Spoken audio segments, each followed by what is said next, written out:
शमा परवीन, जगतपुर में 12 दरी। क्या मामला है? हम शादी में गए थे तो वहाँ नदीम नाम का लड़का है, वो मुझसे बहुत ज़्यादा छेड़छाड़, बहुत ज़्यादा बदतमीजी करता है। उसके खिलाफ़ हमने कंप्लेंट करवाई।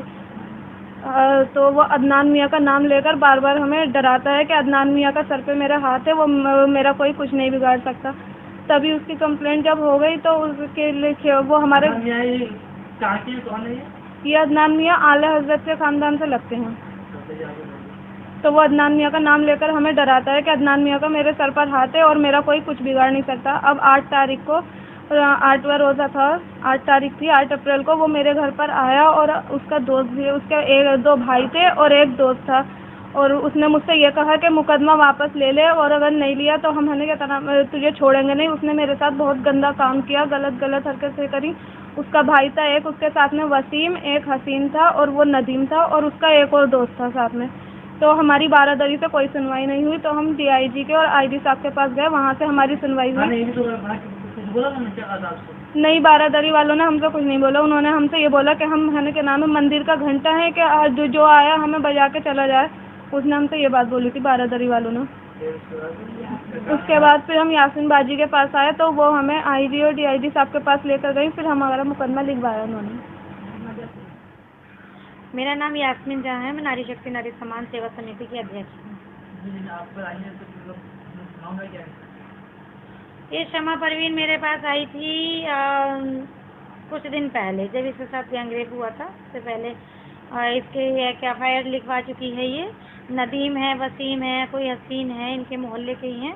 और एक वीडियो मेरे पास आई थी जो कि वो इनका कुल्हाड़ी से दरवाज़ा तोड़ रहे हैं, जिसकी ये देखिए ये इनका हाथ तोड़ा है और जान से मारने की धमकी भी दे के चले गए।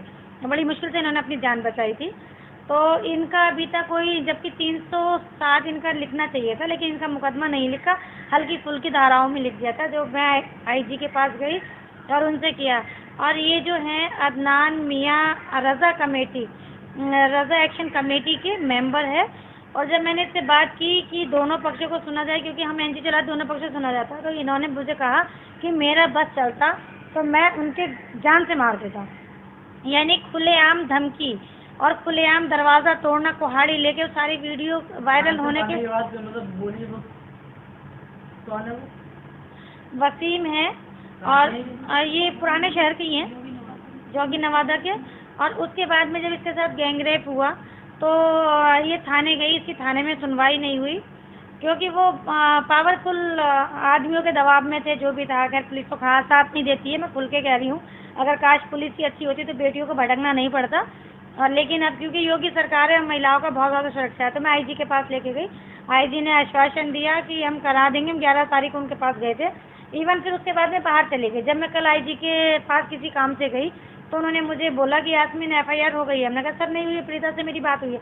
उन्होंने तुरंत SSP को आदेश किया कि यास्मीन को भेज रहे हैं। तुरंत SSP ने कल शाम को मुझे अपने बुलाया और बुलाने के बाद प्रीता की और मुझसे बात की। उसके बाद तुरंत आदेश किए उन्होंने। रात में उन्होंने FIR के आदेश दिए और इसकी FIR हो गई है गैंगरेप की, जो कि रज़ा एक्शन कमेटी की है।